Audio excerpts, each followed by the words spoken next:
दिखाई दे रहा है, लेकिन देवेंद्र यादव है ये इस तरह की खबरें लंबे अरसे से जानता हूं, मतलब जिसमें खबरें हाईलाइट भी हो, दिखती भी रहे, लेकिन ये हक बनता है कांग्रेस का कि वो जैसा चाहे वैसा करे। इस समय सुनील बघेल हमारे साथ जुड़े हैं, सुनील जी से बात कर लेते हैं। सुनील जी, अपनी बात पूरी कीजिएगा। और जहां आप खड़े, मुझे लग रहा है उससे पीछे आपकी हाईवे दिखाई दे रहा है, तो कहीं और बढ़ने वाली क्या गाड़ी?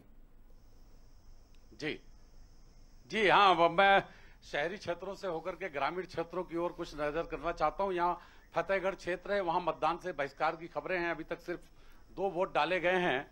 मैं अपनी बात चल रही थी सेल्फी पॉइंट को लेकर के, तो यहाँ एक बड़ा वैसा नजारा दिखा जहां पे आदर्श आचार संहिता की धज्जियां उड़ती हुई दिखी।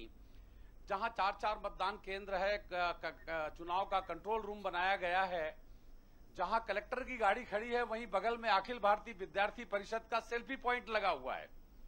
तो ये मतदान परिसर के भीतर किसी संगठन का, चूंकि ये संघ का अनुसांगिक संगठन है, तो ऐसे किसी संगठन का सेल्फी पॉइंट लगा होना बड़ा विवाद का है। और जब हमने कलेक्टर दिलीप कुमार यादव से इस मामले में बातचीत की, तो पहले तो उन्होंने इनकार किया कि ऐसा नहीं हो सकता है, लेकिन जब हमने उन्हें दिखाया तो उन्होंने तत्काल एक्शन लेकर के उसे हटाया। और हमने इस मामले में मध्य प्रदेश के जो मुख्य निर्वाचन आयुक्त हैं अनुपम राजन जी हैं, उनसे भी जब इस मामले में बात की तो उन्होंने कहा कि यह आदर्श आचार संहिता के खिलाफ है।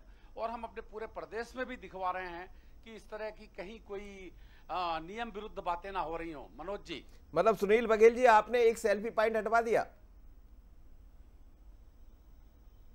बात एक सेल्फी पॉइंट हटवाने की नहीं है जी, और भी कई जगहों पे होंगे सेल्फी पॉइंट। एक जगह पे तो हम पहुंचे और 10 बज चुके थे, और जहां कलेक्टर खड़ा हो, चलिए आप चलते चलते जल्दी से मुझे ये बता दीजिए कि मंदसौर क्या रहा है, मंदसौर में किस तरह की तस्वीर है? ये तो वो बातें हो गई, लेकिन मंदसौर की तस्वीर क्या कह रही है? क्योंकि दिलीप गुर्जर है वहां से और सुधीर गुप्ता मैदान में, वोट का प्रतिशत भी काफी अच्छा दिखाई दे रहा है।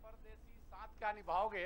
दरअसल सुधीर जो दिलीप जो कांग्रेस के प्रत्याशी हैं, वो नागदा खाचरो क्षेत्र के हैं, और सुधीर गुप्ता और चूंकि जगदीश देवड़ा जी माननीय उप मुख्यमंत्री जी भी यही के हैं, और यहाँ जो विकास हुआ है उसका असर तो दिख रहा है।